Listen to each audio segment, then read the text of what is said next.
We want to continue to get some insight as the president is just hours away from that big primetime address. Let's bring in our next guest to help break it all down. From Deseret News, Cami Mondeaux joins us here. Great to have you on once again, Cami. And yeah, this is a night that I think a lot of Americans are going to be watching for that big E word, and I'm talking the economy. Yes, absolutely. You're going to hear a lot about what Trump considers probably his strongest policy strong suit. We're going to hear a lot about the big, beautiful bill that passed Congress last year. That's been their biggest legislative policy win that they really want to push forward. You're going to see them talk about how inflation rates have gone down over the last year. But really, the economy is what they're going to be touching on because, as you said, that's something that touches everybody, regardless who you are. And it's an issue that you don't need a lot of policy expertise to understand. Yeah, definitely. I think that's the one that always has people, okay, how is this really going to affect me and my family at the end of the night after all? But I think another big talking point is a lot of people are going to be listening in for Iran and what the Middle East could hold. Right. We could get a clearer picture of what the president plans to do in terms of that. Over the last few weeks, he has been hinting at whether he may or may not take military action.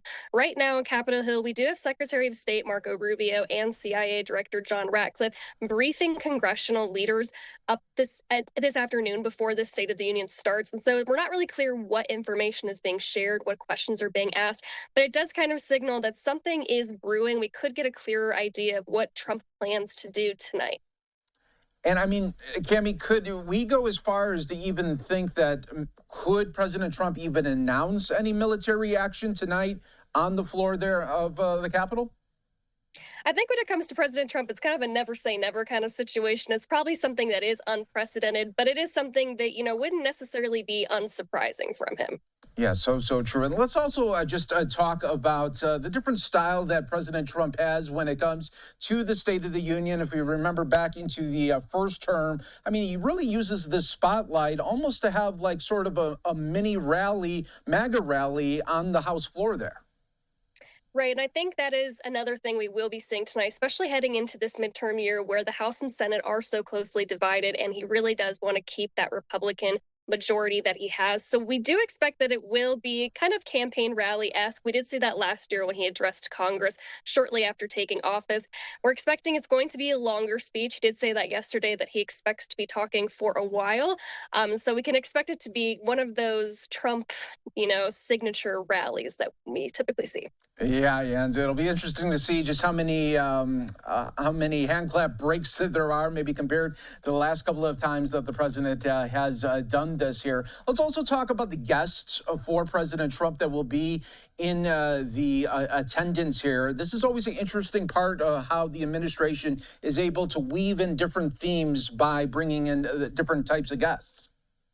Absolutely. I think one of the bigger ones that we've seen just crop up over this weekend was the U.S. men's hockey team after winning gold in the Olympics. That was somebody that Trump kind of invited in a whim after they won. He kind of was on the phone with them in the locker room and invited. Speaker Johnson said they kind of had to scramble to make room for them, but we do expect some of them to be here tonight as Republican leaders are kind of wanting to really emphasize being an American, being really proud of the legacy that you have in this country.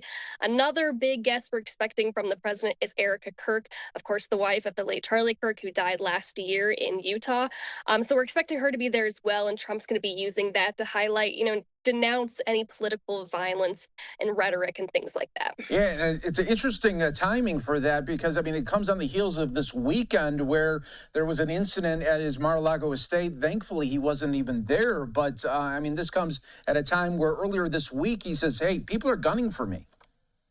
Absolutely. That's a good point that, we did see that this weekend, and some Republican lawmakers are saying, we need to continue to pray for the president's safety. We'd seen somebody on Capitol Hill just last week as well get arrested for holding a weapon close to the Capitol Hill. So security here is tight tonight. They're going to want to make sure that everything is put together. But, that is going to be definitely something that's going to be brought up, probably touched on several times. It's just the idea of really toning down political rhetoric and making sure that any kind of violence is, decried in all forms. And I think another thing that people are going to be watching for is the reaction from Democrats, how they handle the ones that are showing up. I know many, some of them are refusing to go.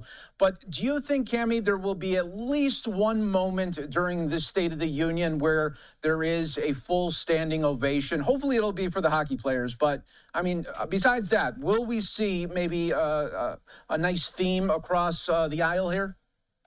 I think you are correct. The U.S. hockey team probably is the best chance for a full standing ovation. It really is kind of a toss up on whether there is going to be an issue that is talked about. One thing that could happen is that today is, the anniversary of the war starting in Ukraine and with Russia. So maybe if there's something to that end of, really expressing support for our Ukrainian allies, Democrats are on board with that. So maybe there's a chance there.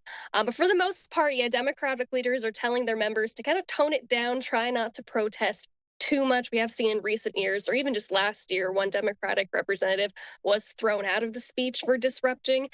So they're really trying to be like, let's have silent defiance, if anything else. But maybe we will see a few bipartisan things here or there. Yeah, well, we will definitely all be watching. Cami, always great to have you on here on Live Now from Fox, giving us a great preview for tonight. We appreciate it. Great. Thank you. Take care. All right. And the men's hockey team has been at the White House. So take a look here at this picture. They were also inside the Oval Office as well. President Trump shaking their hands as well. Nice shot there of the U.S. men's Olympic hockey team. The big 2-1 victory over Canada on Sunday. All right, everyone. We'll take a 2-minute break. Be back with more on Live Now.